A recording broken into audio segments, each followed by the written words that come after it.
Hey! Hey! Good to see you, Good to man. see You you, doing all man. right? Yeah, doing good. You doing good? What's it been, like 2 or 3 years? Wow, yeah, like you're really good at math. You're one to talk. I heard you graduated at the top of your class. Congrats, man. I mean, it's nothing compared to you. Wife, kids, you're a lucky guy. Come on. Whoa! What? Those are some pretty slick shoes, pal. But what am I saying? You've always been a fashionable guy. Me? No way, man. I'm just trying to catch up with you, Mr. Brand New Car. I saw you pull up in that new Honda Odyssey. Pretty slick. Not everyone can work at home and be dad of the year, just like you, pal. Dad of the year? Come on, bud. I learned everything from you. I doubt that. These crazy kids, they caused all that. Not you, though. Beautiful head of hair. Ugh, I hate it. Always in the way. You look great. Bald head. Can't imagine how much money you save on shampoo and conditioner. I look great. You look amazing. Not a chance. Look at you. A beautiful specimen. Who's that? Who's that over there? I can't see. Is that Robert Pattinson with a beard and a man bun? Nope, that's you. Why can't you just accept a compliment? Why can't you just accept a compliment? Because I'm working on my pride. You're doing a very good job at it. I mean, thanks. I mean, it's how do you hold me accountable? You're such a good friend. Me? No way! You're the best friend a man could ever ask for. Now accept the compliment. You accept the compliment. Accept the compliment, dude. I really like you, man. I haven't seen you in a really long time. I You thought do the this! best that you could do. You just You're such a good guy. That's all you gotta do. Just accept the compliment. You're such a good guy. You're such a good dude. Everything you do, everything you touch turns into gold. Gold. You're such an amazing person. I love you for that. Look at your beard. It's fantastic. Accept the compliment. It's amazing. Are you guys all right? Oh yeah, we're good. Thanks for asking. We're fine, but thank you for checking on us. It was very nice. Hey, you're welcome. Thanks for the compliment. Wait, how do you do that? Did he just accept a compliment? I think you did. Why was that so easy for Is us? that prideful?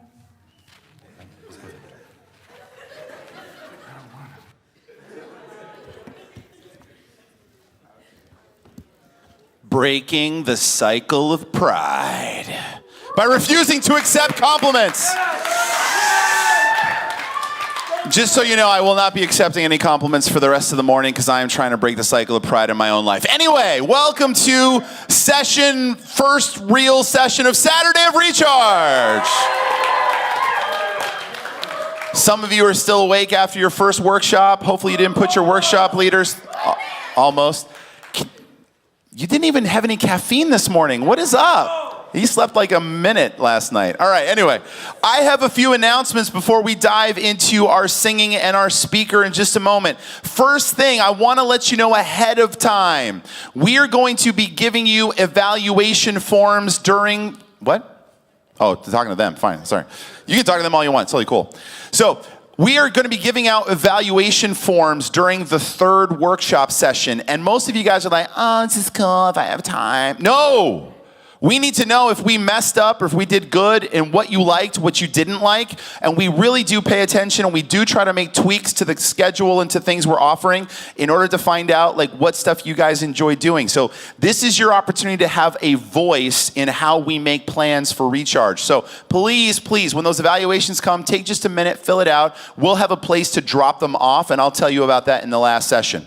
One other thing I wanted to mention is we have another guest with us today. Some of you have already been in his workshop, but super excited to have Greg Howard from Lamoka Baptist Camp here today. Okay. Greg, we're going to need a few more chairs in the back of your workshop, I think. That's good. Greg Howard is here. If you are interested in serving at Camp Lamoka this summer as a counselor, he has some openings still. I think you have to be 18 or older for that. But if I'm wrong on that, my apologies to Greg. You can talk to him afterwards. Greg, why don't you just stand where you are and just wave at everybody in case people don't know who you are? I'm not going to give you a compliment, Greg, but you look great today, buddy. You do. You look totally awesome. Sorry, I'm still working on that. I'm not good at that. So, Greg, glad to have you here. Guys, can I correct something? Noah, could you please come here a second? Come on up here, Noah. Noah Wild. Noah Wild, everybody, from Cairn University. Come on, Noah, stand up here with me. Really quick. Let's go. Come on, man. Hustle. I'm just joking. You're good. So, Noah, there was something really important in your life that happened yesterday, and you forgot to tell me. Now, we've known each other for hours. What was yesterday, Noah? My birthday.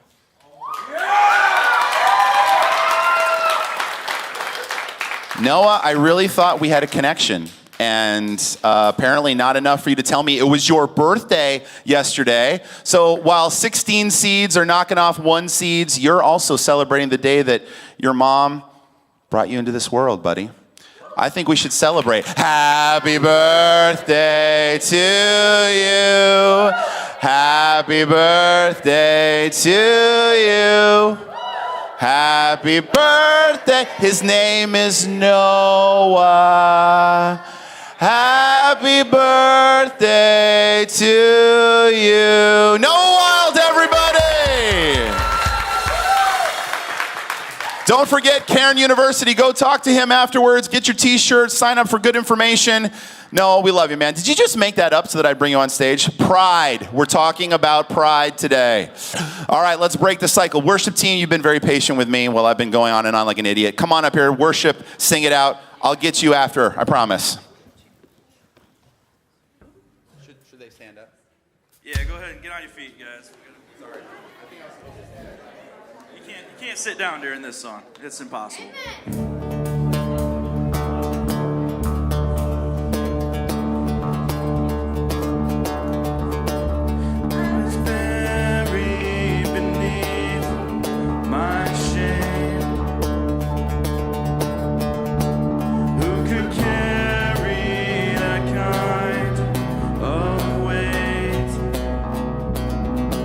It was my turn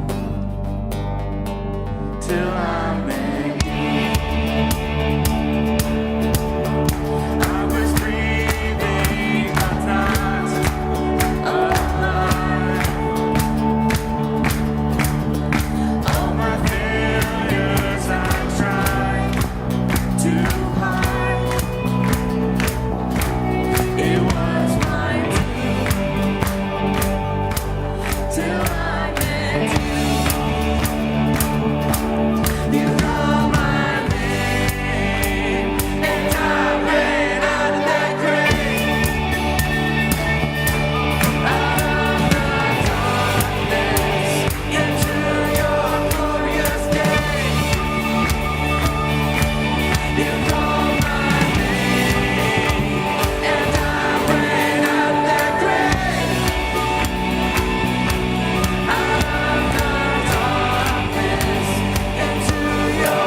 hands, how many of you were expecting more confetti cannons?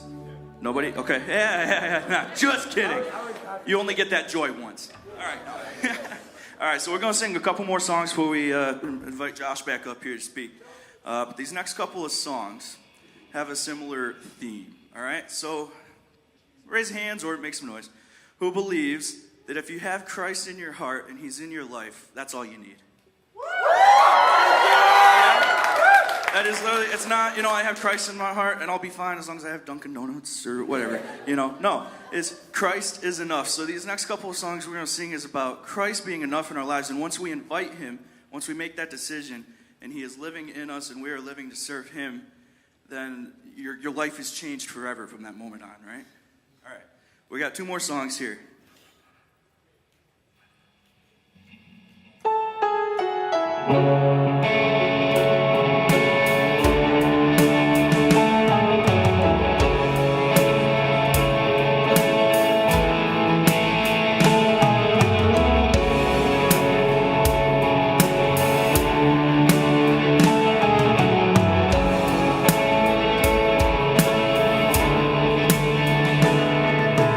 Christ is my reward and all of my devotion.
guys take a seat.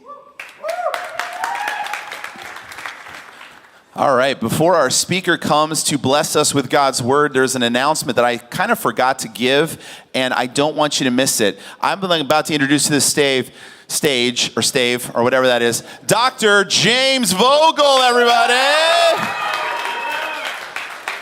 Now, Dr. Vogel goes by a different name. The other name is Guy, who decided to preach for me in church tomorrow so that I could sleep this week. That's his subtitle. And I'm very grateful for that. Dr. Vogel is the leader of a director, assistant. He's actually the associate director now. He's like stepped to the side so Mr. King could take over. But I'm going to let him introduce himself because he's doing better of it than me. Okay. Thank you, Toby. Hey, great singing. Glad you're all here. You know, a Recharge event is not only happening here, but also in Marilla and New Woodstock, and then in May at Camp Ayuka. So it's a great event. And we're glad you're a part of that. I want to just take a minute and mention that one of the newer initiatives of the Northeast Fellowship, which sponsors these events, is the Northeast School of Theology and Ministry. There's a little splay out in this lobby area with some information about that. It's an innovative ministry training school for people that want to think about ministry, vocational Christian service, but also for anyone that wants to just take a Bible course or understand some areas of theology. Anyone can get involved in that. I say innovative because it's modules on weekends.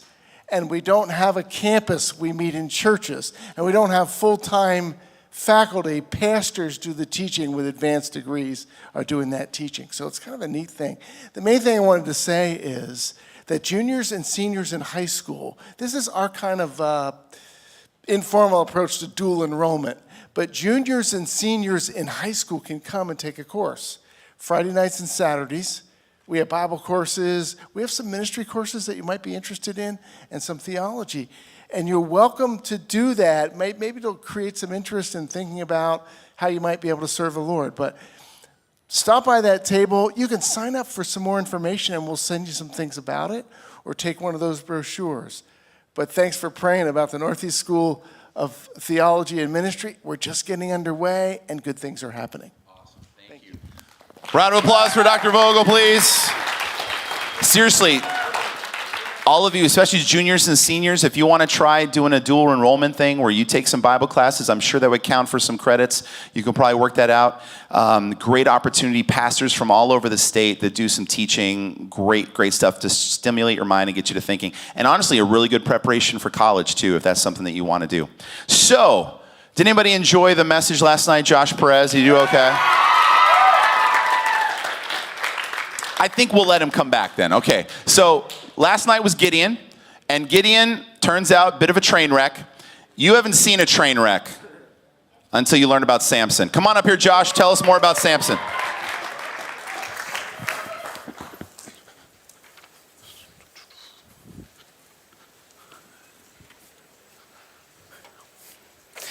Yeah, so Toby pretty much stole my opening. No, I'm joking. If you thought Gideon was a disaster, Samson's got one up on him. So he's my favorite out of the three by far. Okay, Samson is an interesting feller. So I'm just going to dive right in. A little bit of review. We got introduced to the 5-step cycle, right? We'll just cycle through that real quick. We got rebellion, Israel's specialty. And God comes in with some retribution. Israel repents. God graciously rescues them again and again and again. And they recycle again and again and again and again. So here's the cool thing about Samson, right? Contrasted to Gideon, they are polar opposites. Okay? Remember his thing was fear and insecurity, and he's just struggling to find himself, but he ended up ironically putting himself first. Samson doesn't have insecurity issues at all. None, okay? He has the opposite.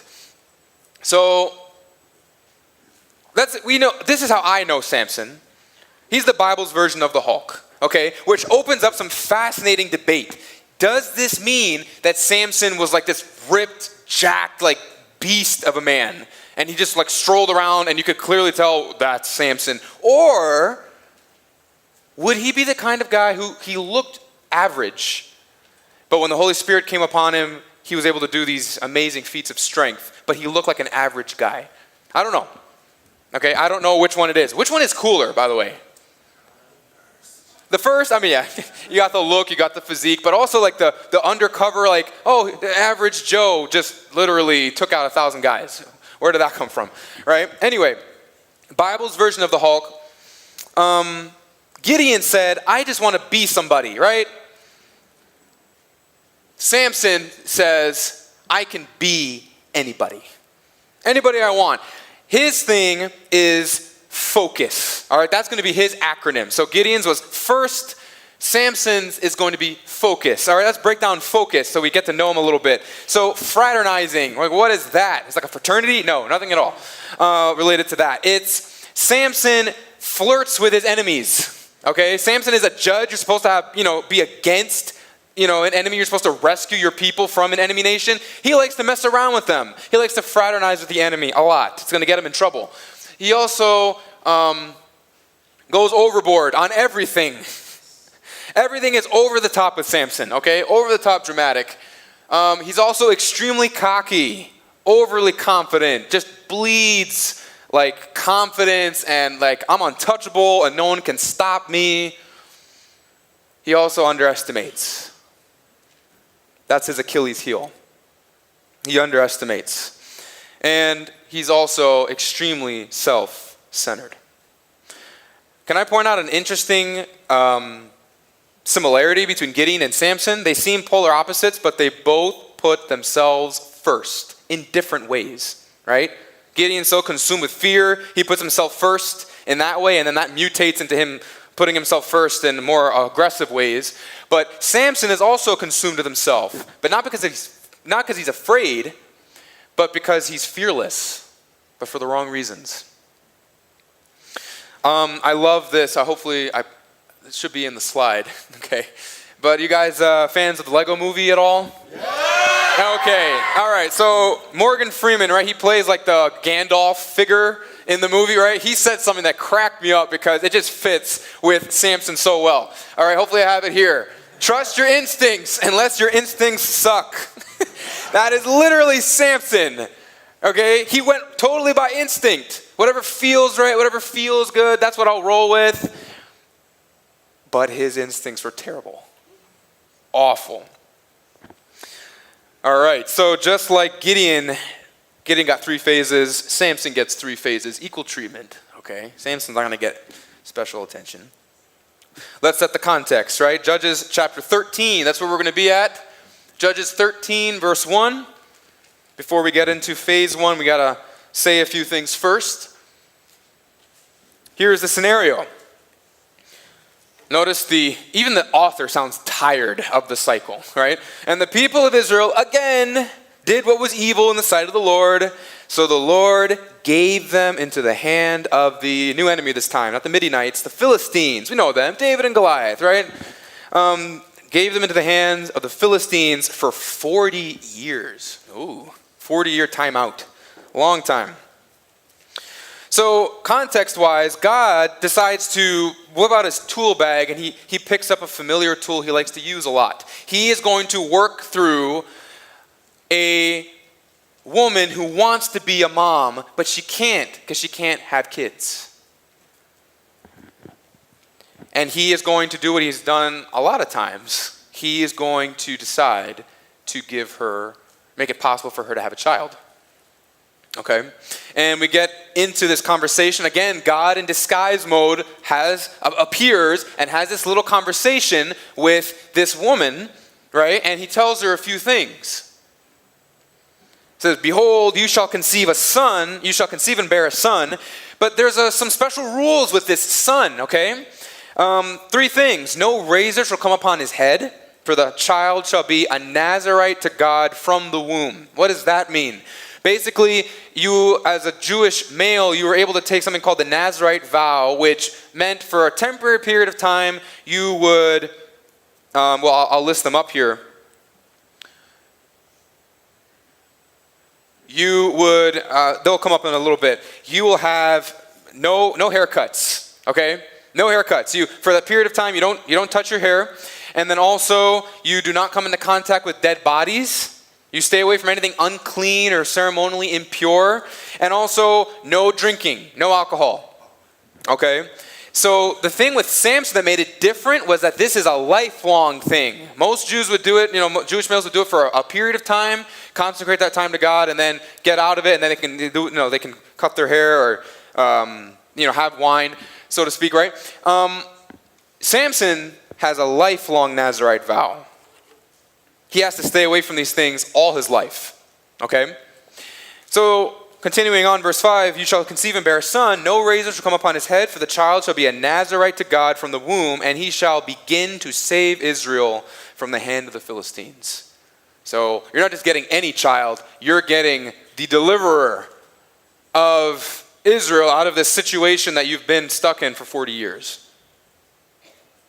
And so just as a summary, no haircuts, no dead bodies, no red wine with dinner.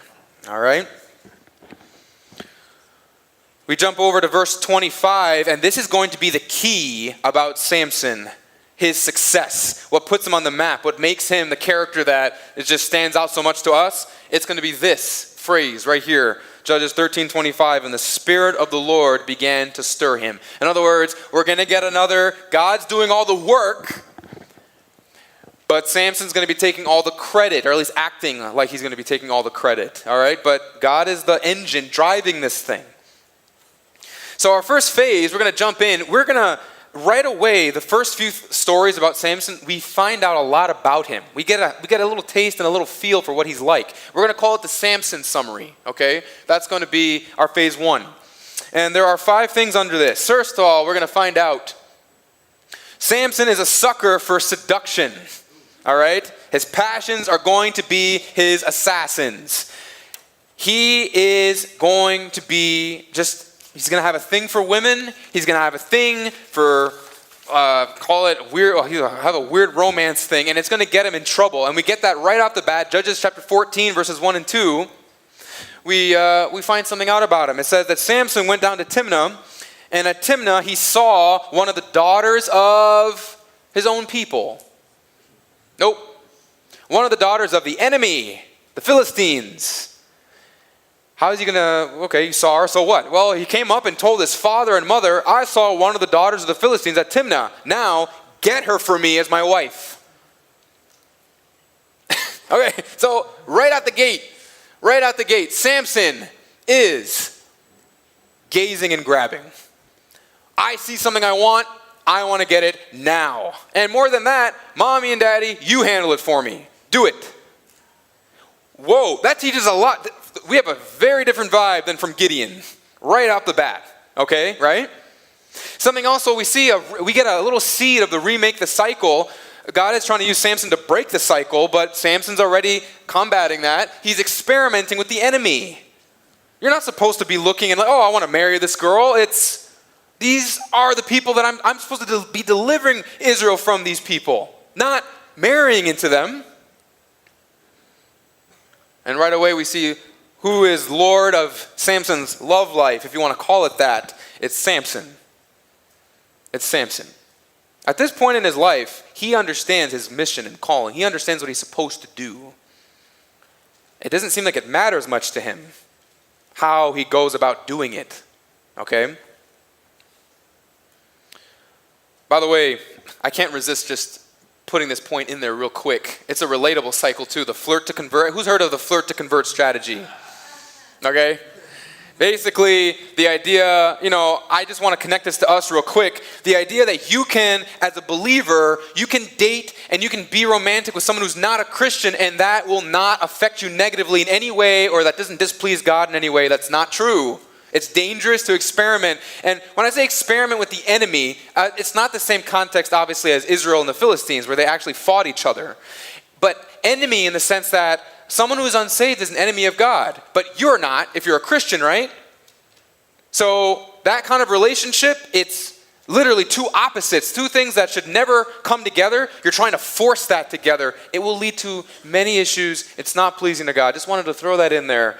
It's important to remember. Samson is going to be a great example of this in a dramatic way, I'll grant, but just to notice. Second thing, Samson is sloppy and stupid, and it's going to cost him, okay? So how does his mom and dad feel about his demand? Well, verse 3, Judges 14 says, his father and mother said to him, is there not a woman among the daughters of your relatives or among all our people that you must go take a wife from the uncircumcised Philistines? Like, they got a lot of options out here. Isn't there like an Israelite mingle kind of thing you could do? Like a Jewish mingle thing you can tap into? Like, why not stay local? Why not stay within your own people? You want to get married to the enemy. But Samson said to his father, get her for me, for she is right in my eyes. She looks good. That's all that matters to him. Whatever little attempt at advice and counsel his dad tried to give him, in one ear, out the other. It's going to be a theme. By the way, we get a big remake the cycle here, okay? Depend on your broken lens. In other words, it looks good to me. I think I know if it looks good to me, that means it is good. I can judge that pretty well. I can judge that pretty accurately. No, you can't, but you don't know that, or at least you don't believe that.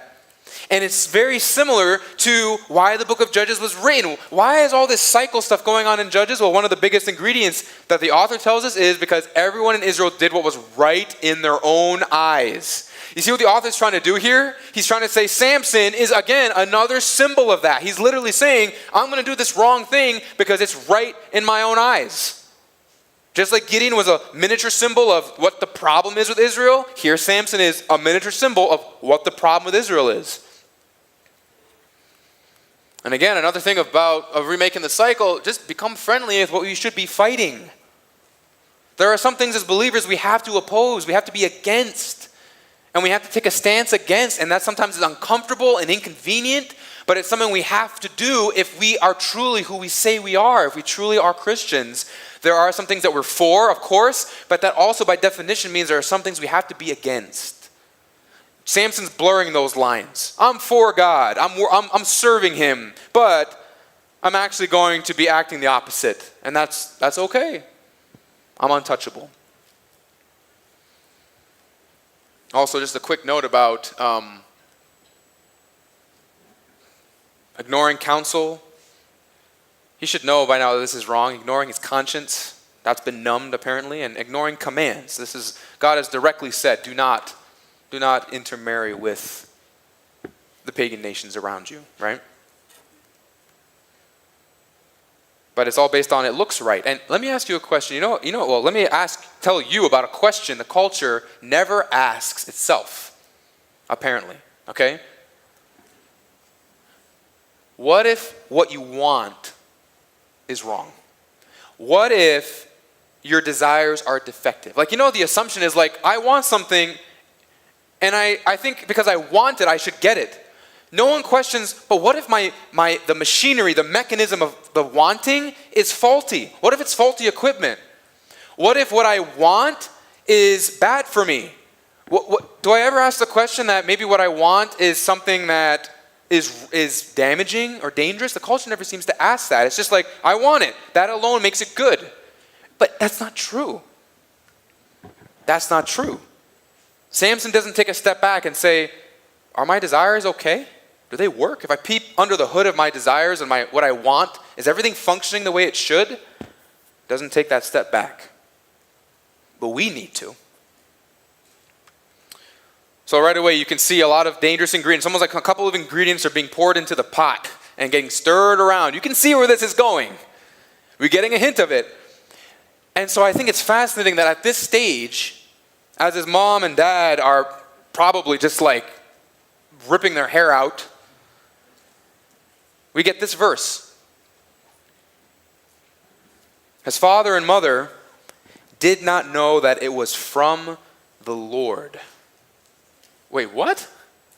God's causing Samson to have wrong desires? No, it's not what it's saying. It's saying that God knew this would happen. He planned it so that even as Samson is going off the rails and not accomplishing his mission, God is ironically going to use that to get Samson to accomplish his mission. Okay, as we're going to see. It says, for God was seeking an opportunity against the Philistines. God wants them gone.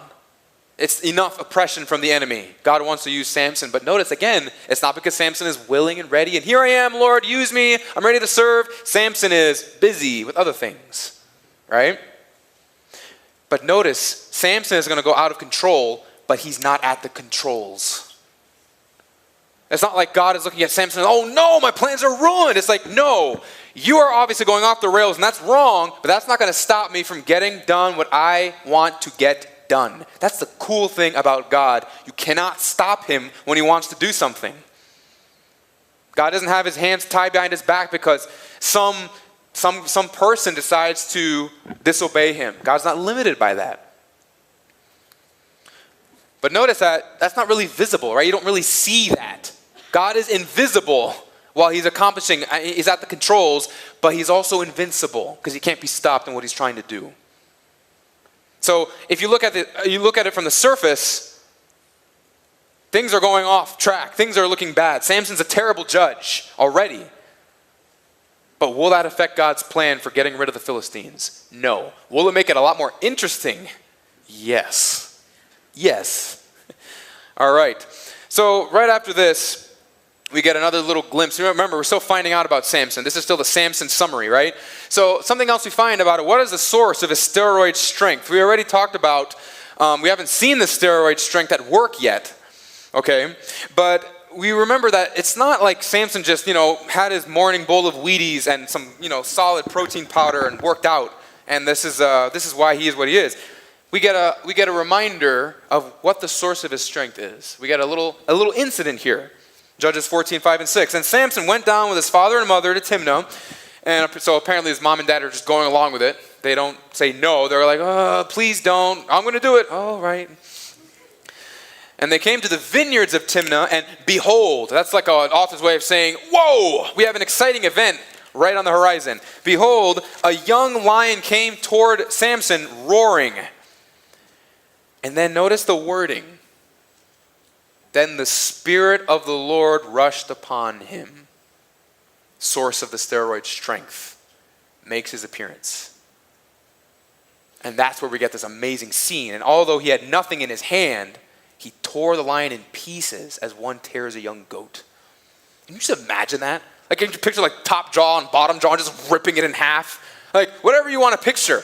He took care of this. Just Hercules style, right? Yeah, Hulk, Hercules, got a lot of H's. But basically, I think what stands out there is not, wow, Samson's incredibly strong. I mean, that's cool, that's true. Who gave him the strength on the spot and literally saved his life? God did. The Holy Spirit did. So what are we finding about Samson? Well, so far, and this is going to be a theme, he's going to remake the cycle. He's going to treat what he's loaned, because this is a loan, loosely and lazily. He's going to use this strength, this casual strength he has, and he's going to use it to do a lot of dumb things. And we get a warning over here. We get a warning just already at this early stage. Don't think you're untouchable. In other words, humility. Humility is so important. Sometimes, God gifts some people in tremendous ways. I'm not even talking about ministry stuff. I'm talking about like you can jump. You have a 50-inch vert. You're really smart. You have both. You're smart and you have a 50-inch vert. Or you can sing or you can play an instrument or whatever. You have amazing talent. And you know what? The temptation is to then make it seem like you're sort of covered in an aura of invincibility. Kind of like a Samson scenario. You get some gift from God and it's like, yeah, this is what I have. And you get careless with it. You don't have a humble attitude towards it. And you lull yourself into a false sense of security because that thing could be taken away anytime. Just a warning, right? Last thing about Samson before we jump to phase 2. Well, he just took care of this lion, right? Then he went down and talked with the woman, and she was right in Samson's eyes, just confirming, yep, looking good. After some days, he returned to take her, getting into the marriage process now. And he turned aside to see the carcass of the lion. Uh-oh. Dead body alert. And behold, there was a swarm of bees in the body of the lion and honey. Or you're like, okay, honey. All right, well, he scraped it out into his hands and went on eating as he went. Instead of stopping at like a local gas station or whatever, just a local dead corpse of a lion. Get a snack from there. What's the big deal about this? Well, first of all, let me just stress, honey is a big deal in Israel because it's not like they have sugar and sweeteners and all that. Honey is like a natural sweetener, like for free, but it's not easy necessarily to get. It's kind of rare, and so to have it like accessible like that, you don't pass up an opportunity like that. At least that's probably what Samson's thinking, right? So it's a rare commodity. It's like a big deal to have access to honey. But in order to get it, what does Samson have to do to his Nazirite vow? Completely stomp on it. It don't matter. And he knows he's up to something. It says he came to his father and mother and gave some to them, and they ate. But he did not tell them that he had scraped the honey from the carcass of the lion. He knows mom and dad are already kind of like on edge over this whole marrying a Philistine thing. I don't want to push them over the edge with honey from a dead lion's carcass. Again, just noticing Samson and his senses. What's forbidden, get it. What's poisonous, taste it. Not that the honey was poisonous, but you get what I mean. What I shouldn't desire, want it. That's his operating principle. That's what he's rolling with. And again, just a couple of reminders here. To Samson, only what you feel is real. Does that sound familiar to anyone today? That's culture. That is the culture's message. What you feel is real. And whatever feelings are, they all go. They're all good. No questions asked. But again, you have to ask. You actually do have to ask a question. Know that your feelings might give you wrong directions. Where is this idea that your feelings can't ever lead you astray, or that you don't know how to interpret your feelings, or that they're like this perfect GPS? You plug in a destination and they'll just lead you there. No wrong directions, no need for U-turns, no detours. Are our feelings all that? Really? They're not. But a lot of people think they are. Samson thinks his feelings are just fine. They're leading into what he wants. Phase 2, we're going to have to jump a bunch in phase 2. Phase 2 can be summarized like this, okay? The weird becomes weirder and the chaos becomes crazier. A lot of stuff goes down here, okay? Basically, if I would summarize, it's time for Samson to be the Hulk in a china shop. The situation requires delicacy and subtlety and wisdom. Samson's just going to go in there, throw his elbows around, have no tact or balance or anything. It's just going to wreck everything, okay? He's going to be a loose cannon. So basically, this wedding party, there's going to be a wedding party underway as he tries to marry this girl from Timnah, this Philistine girl, right? So let me run through some of the ingredients for a great wedding party. All right. First off, entertainment for the boys, right? You come over, all the men get together for like a week, and they're going to hang out, and they're going to, feast, and they're going to, it's just part of the marriage process, right? Doing this. So to spice things up for the week, there's a challenge posed, a riddle.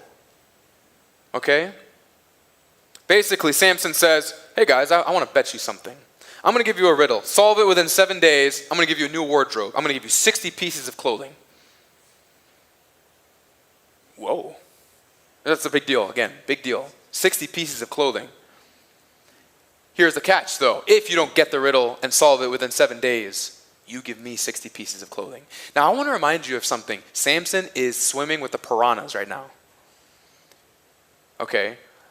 I'd imagine there's already a little bit of tension that a Jew, a Hebrew, is marrying one of the Philistine girls when the Philistines are the ones in charge. They have their foot on Israel's neck.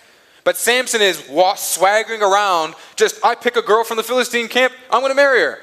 I don't know if that sits totally well with the Philistines. And now on top of that, Samson's he's sort of like, I'm going to give you a riddle. You won't be able to solve it. And you're on top of me stealing one of your ladies, you're going to give me 60 pieces of clothing too. You think Samson thought this riddle would get solved in 7 days? That's not why he gave the riddle. Okay? And this is the riddle, by the way. Out of the eater came something to eat. Out of the strong came something sweet. Oh, sounds familiar? What's he talking about? The honey, right? Honey out of the lion. 3 days pass. Stumped. They can't get it. So on the fourth day, they ask Samson real nicely to give them the answer. No. On the fourth day, they form a group think tank and, consult each member for best top suggestions and form a list. No. They go to Samson's wife-to-be and they blackmail her. They tell her, and it's the subtlety of this blackmail, like the layers of nuance. Tell us the riddle or we'll burn your entire family to death. Yeah, loads, right? So pretty much mafia mode.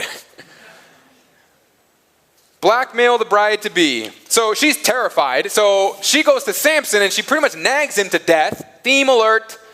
Samson is vulnerable to nagging, okay? Samson's fiance nags him to death, turns on the waterworks, and Samson tries to hold out, but eventually he tells her the answer to the riddle, and she passes it along because she doesn't want to get barbecued. What is sweeter than honey? What is stronger than a lion? Gotcha, Samson. We solved the riddle, kind of. Samson put 2 and 2 together. I wonder why my wife-to-be is so desperate for the answer. He knows what's going on. How is he going to respond? He shouldn't be here to begin with, okay? Cozying up with the guys on the Philistine side of things, that's just not a scenario we should be in. But now things are just awkward, right? How is he going to respond? Well, he loses it. But in the weirdest way, he goes to a separate town, kills 30 guys. 30 Philistines. You mean not the guys who threatened his girl? That's right, he did not kill them. He goes to 30 random guys, steals their clothes, and pays the bet to the guys who threatened his wife-to-be. What? How does that make any sense? If you could tear lions apart in half and you're supposed to be opposing the Philistines, why don't you just take out the guys who are posing a threat right now? Search me. Weird. And then things get weirder. Samson is still really angry. He needs a few days to cool off. The wedding ceremony is not official yet, by the way. They have not been married. He needs a few days to cool off. He comes back. You know what he finds? Daddy-in-law gave his bride to someone else. Why? This is my theory, okay? My theory is that the dad really didn't want an Israelite to marry his daughter, took advantage of the few days that Samson cooled off, and married her to a Philistine. And it's like, whew, bullet dodged. So you're like, oh, so pretty much Samson goes and snaps his neck. No.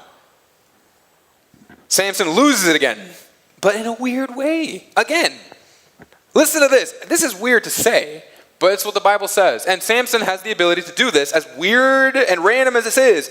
He takes the time to capture 300 foxes.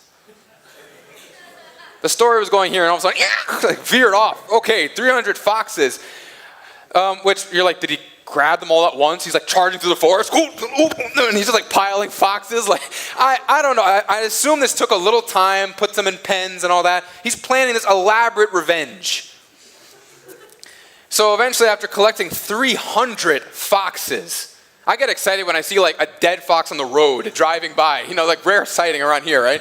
But like there's plenty of foxes there. He ties their tails together, the work that would go into this. And he sets the fire foxes, like Mozilla Firefox, that's what I think of. He sets the fire foxes loose on the Philistine crops. Oh, that's a low blow. And grain is kind of flammable. Torches their crops. That's a big blow. This is now way more than, the guys who messed around with my wife-to-be. This is now hitting the Philistine economy, right? The Philistines, they already went into mafia mode over a riddle. How do you think they're going to respond to their crops getting torched?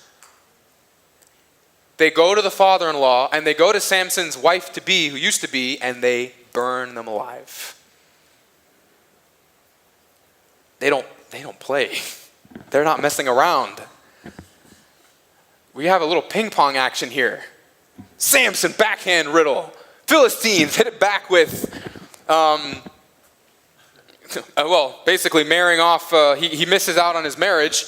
Samson returns with the 300 fox move.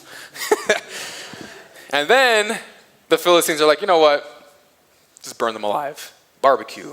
How is Samson going to respond now? Well, he goes on a killing spree.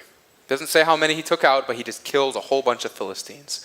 Now remember, that's his job, to kill the Philistines, to take care of the enemy, but not like this. Not as a result of you having a little a little snag at your bachelor party, with the Philistines. That's not how it's supposed to be working out. He's killing them for the wrong reasons. He's going about it in a selfish, sloppy, destructive way. And then, as we, there are notes to this. I apologize. First off, what starts as a riddle ends in a rage. That's the whole process that we've been looking at. Okay, fighting fire foxes with a bride bonfire. All right, that's what was going on there. And then this part, you're like, I wonder what the rest of the Jews are thinking. What are the rest of the Israelites thinking about Samson and his interesting ways of being a judge? You know what they do? A couple thousand of them come to Samson. We're going to have this little conference, and we're going to get together, and we're going to talk out how maybe we can redirect your strength to more productive purposes. No, they come, and they're like, listen, the status quo, keeping the peace between us and our mortal enemies is really important to us. You've been kind of disrupting that, so we're going to take you in and deliver you to the Philistines. It's like the thing with the Gideon knocking at the towns and asking for some food, and they betray him. And it's the same thing here. The Israelites are like, we don't like how you're disrupting things, so we're just you're the problem, we're going to get rid of you. And Samson's like, oh, no wonder a few thousand of you showed up. You're scared of me. You're scared of me. Samson's like, on the way over, are you going to kill me? Like, no, we're not going to do that. And he's like, okay, I'll go with you. Samson sort of just chillingly takes it in. But he got backstabbed. Backstabbed by his brothers, right? Then, he gets bound. Oh no, the Philistines, they use some strong cord on him, He's in trouble now. Well, a couple things happen here. All right. Basically, his handcuffs sort of just fall, either they fall off or they become so loose, or he just uses his strength that it's as if they just melted off, bursts free. Samson with two hands, loose and free, is a dangerous man. Good thing he brought an armory with him. He has a sword, he has a pistol down his leg or something. No, nothing. He has nothing. He finds a jawbone lying around, dead body, by the way. Not supposed to touch. He does. Picks it up and kills 1,000 Philistines single-handedly with a jawbone. Imagine that as a movie scene. But this actually happened. This actually happened. You could say he had a bone to pick with the Philistines. Okay? Good one, right? Not bad. Better than the recharge one from last night, right? Maybe a little bit. All right. But basically, he uses a jaw to break the law. Because again, the Nazarite vow doesn't matter. He got himself in this situation on his own. It's his fault, right? But God's gracious. It's like, okay, at this point, shouldn't God take away his supernatural strength? Maybe. He doesn't, though. Not yet. Then Samson is exhausted after killing 1,000 guys. Wouldn't you be? And we get a little interaction between Samson and God for the first time. Samson's stamina bar, dangerously low, dying of thirst pretty much, and he basically demands that God give him some water. He says, oh, thanks, you gave me the strength to fight the Philistines. Are you going to leave me out here to die of thirst? Bro, where's your gratitude, man? God saved you from the lion. He gave you the strength to take on 1,000 Philistines. You should have been cooked.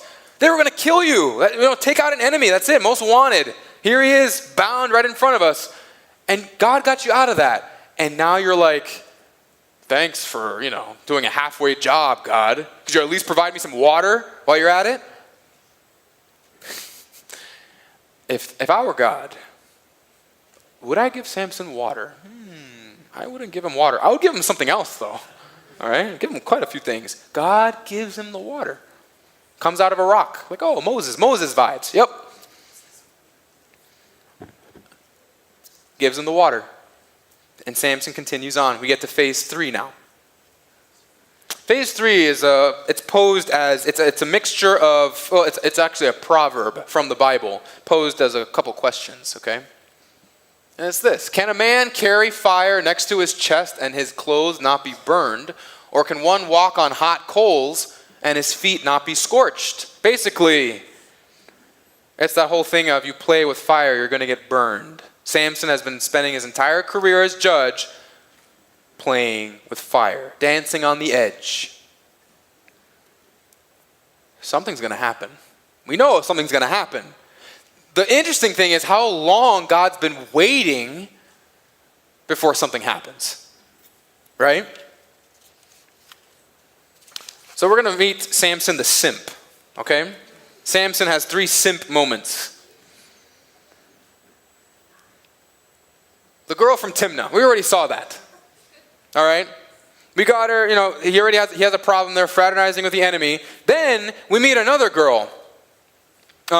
There's a girl from Gaza, another Philistine town who hasn't learned his lesson. All right, this one he doesn't want to marry. This one he just wants to spend the night with, if you get my meaning. Okay, so he goes and visits her at a special place to have this special rendezvous, romantic evening. Flowers, dinner, not really. And this is just another casual story about his strength. Okay. The Philistines find out that Samson's there, and they plan an ambush. Okay, I think I have this up here. He's going to show off some freakish strength. I think I'll just read this one. This is Judges 16. Okay, we jumped a little bit. Judges 16, 2 and 3. It says, the Gazites were told, Samson has come here. He's at the special place. They surrounded the place and set an ambush for him all night at the gate of the city. He's got to go out the gate if he wants to leave. They kept quiet all night, saying, let us wait till the light of the morning, then we will kill him. They hate this guy at this point. Think of the audacity on this guy. He not only has torched their crops and killed their men, he's wandering in and out of their territory, sleeping with whatever he wants. It's such disrespect. He thinks he's so untouchable, he just goes in there and picks whatever girl he wants and messes around. But it says Samson lay till midnight. And at midnight, it's time for Samson. Samson wants to go. Time to leave. And at midnight, he arose and dug a hole and burrowed his way in and, popped out the other side. No. He arose and took hold of the doors of the gate of the city and the 2 posts and pulled them up, bar and all, and put them on his shoulders and carried them to the top of the hill that is in front of Hebron. I might be off a little bit. I just forget the number. This casual walk he took with a gate on his back, this place was 30 miles away. I mean, I get like the whole Ironman triathlon thing, but this is ridiculous. Come on. He carries the whole thing on his back and casually walks 30 miles. And you're like, why didn't he get attacked by the group waiting in ambush? My opinion is they just wouldn't believe what they were seeing. Like, he fended them off with one hand while he was holding the gate with the other hand. Like, there's no mention that he was attacked. I'm not sure why. I think it's because they just didn't know what to do with what they were witnessing. Notice though, what is he using his strength for? Honoring God, glorifying God, serving God. No, he got himself in a stupid situation.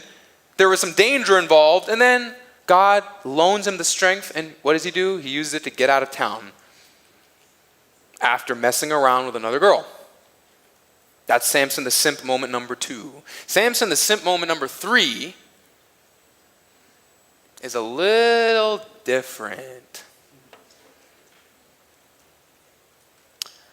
We don't really get Samson's emotional state in connection to the first 2 girls. We don't get a direct comment on that by the Bible, but this one, Judges 16:4, after this he loved a woman. Ooh, okay. Whose name was Delilah. We have Samson the sellout for the first girl, right? Just willing to fraternize with the enemy. Then we have Samson the strong, right? He just the gate 30 miles away. Then Samson the stupid, because he is just stupid with Delilah. He becomes so careless and just so like, I don't have to worry about anything. He opens himself up. So let's start off with this. The Philistines pick up on the fact that Samson has a thing for Delilah. So they're still scheming to try to get rid of him. They haven't given up. And so pretty much we find that there's, Samson the seduced. Oops, nice. Not Samson the stupid. I thought seduced sounded, well, I don't know. I think they both apply. He was seduced and he's stupid. Okay. It says, the lords of the Philistines came up to Delilah and said to her, seduce him and see where his great strength lies. They've started to figure out, kind of obvious at this point, this isn't normal. This isn't normal what this guy can pull off. What is the secret? There's got to be one. Find out what it is and how we can overpower him so that we can bind him to humble him. In other words, we want to make him eat it. We want to humiliate him. They want more than this quick death. At this point, nice and slow for this guy. It's been a thorn in our side for years at this point. Do this for us, Delilah. We'll give you 1,100 pieces of silver each. Most likely, these are the 5 lords of the Philistines. They had 5 major cities, so 1,100 times 5, you do the math, a lot of moolah. Delilah's eyes go green. Ding! You can see the dollar signs appear in her eyes. Because Delilah is not a nice old gal, not at all. Delilah is a vicious viper of a woman, okay? And when she hears that there's a bounty, call it a bounty on Samson's head and hair, as we're going to see, right? Samson actually picks up pretty quickly that Delilah is trying to trip him up so that, he can get caught by the Philistines. So we get an interesting little game that Samson starts playing with the love of his life, okay? We'll call it fool me once, fool me twice, fool me 3 times. He gives her an answer as to what will cause him to lose his strength, but they're all false answers, and they're ridiculous. So the first one is, if you bind me with 7 fresh bowstrings that have not been dried, I'll lose my strength. He's messing around. And so, you know what happens? He gets captured. He lets himself get captured. The bowstrings thing is used on him. It doesn't work. He just kills more Philistines. And Delilah is like, he lied to me. Whoa. Samson's like, it's just funny. You're like, okay, that's one-time thing. No, he does it again. Second time, bind me with new ropes that have not been used. Tries it, same thing. We have a little mini cycle, same thing. Then a third time, weave the 7 locks of my head with the web and fasten it tight with the pin. Put my head in a loom and sort of string my hair out. This is the most ridiculous things. And that's the point. Samson is just playing with this. All right? Meanwhile, Delilah's frustration levels peaking up real quick. So she resorts to Samson's kryptonite. We got a hint of it before when his wife-to-be nagged him to death about the riddle. Oh, yeah, there they are. In case you wanted to really meditate on how hilarious those 3 attempts are. When a woman becomes the greatest weapon, she turns on the waterworks and she pops the question. She said to him, how can you say I love you when your heart is not with me? Oh, it's a Hallmark movie material. You have mocked me these 3 times, and you have not told me where your great strength lies. She's like saying, I've been wanting to betray you. You're not letting me. It's hilarious. Samson knows what she's trying to do, but he still tells her, I love you, the woman who's literally trying to kill me. Samson's so messed up. He's so messed up. And when she pressed him hard with her words day after day and urged him, his soul was vexed to death. This will get Samson's attention.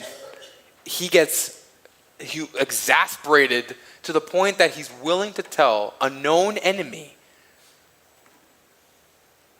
the key to his strength.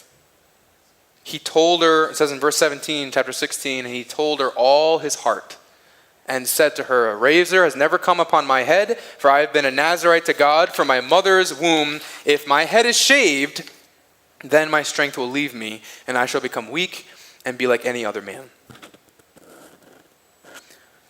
By the way, Samson's been operating on strike 2 for a while now, I would argue. He's already come into contact with a dead body. He's violated the entire spirit of the Nazarite vow, being set apart to God. Clearly not. And I would argue, in a little bit we're going to see that he might partake of some alcohol, potentially, and violate that. But there's one thing left standing, and that's his hair, which, by the way, must be massively Rapunzel length long at this point. And he tells her. And then you know what? After pouring out his heart and literally giving himself away, he takes a nap. Not joking. He takes a nap in the lap of a trap. Where verse 19, she made him sleep on her knees. You just get right cozy while I go and summon your executioners. Oh, the barber first. And she called a man and had him shave off the 7 locks of his head. Sorry. And then she began to torment him. We don't know what that means. Delilah's evil. And his strength left him. Hint, Delilah's really evil. If you hadn't noticed it, yeah. And his strength left him. So, this is my personal opinion. I'm not going to be official, like, oh, this is the official word of God here. But maybe the reason that he fell asleep so quickly is because he had been drinking a lot. And then she just takes a nap. Because he's really out of it. He doesn't even wake up when they're cutting his hair. Pretty deep sleeper, huh? Suspicious. That's just my personal theory. Which would mean that he's violated, his hair is cut, he's drank alcohol, and he's come into contact with a dead body. And so, his hair is gone, his strength left him. He's still not awake yet. Still not awake yet. So then, Delilah decides to wake him up. The Philistines are upon you, Samson. Oh, again. At this point, oh yeah, clockwork. They should be around 5. And he awoke from his sleep. This is where it gets scary. And he said, I will go out as at other times and shake myself free. Oh no. Oh no. Let that rest there for a little bit. I will go out as at other times and shake myself free. But he did not know that the Lord had left him. That's chilling. That's bone chilling. Imagine a whole life getting away with whatever you want to do, having God loan you this strength, and you're like, You're flirting with fire, dancing on the edge, and finally the only thing that's been keeping you alive, God finally says, that's enough. No more. Time for a wake-up call. Samson's ready to go. Uh-oh. I don't like this new shave. I don't like this new look. The Philistines seized him and gouged out his eyes. Ooh, I told you they didn't like him. They did not like him. And they brought him down to Gaza, where he messed around with the second girl, right? And bound him with bronze shackles, and he ground at the mill in the prison. Traditionally, a woman's job. I'm not trying to be sexist. I'm saying in that culture, only women would grind at the mill like that. So you see how they're trying to humiliate him? Gouge out your eyes, and we'll give you woman's work. How do you like that? Huh? Humiliated. We have you on you're on like a puppet string now. You dance to whatever we want you to do. You're at our mercy. After 20 years of you messing around and goofing off and killing a lot of us, we got you. The story should end here, and we learn Samson was stupid. God punished him, the end. But God's at the control.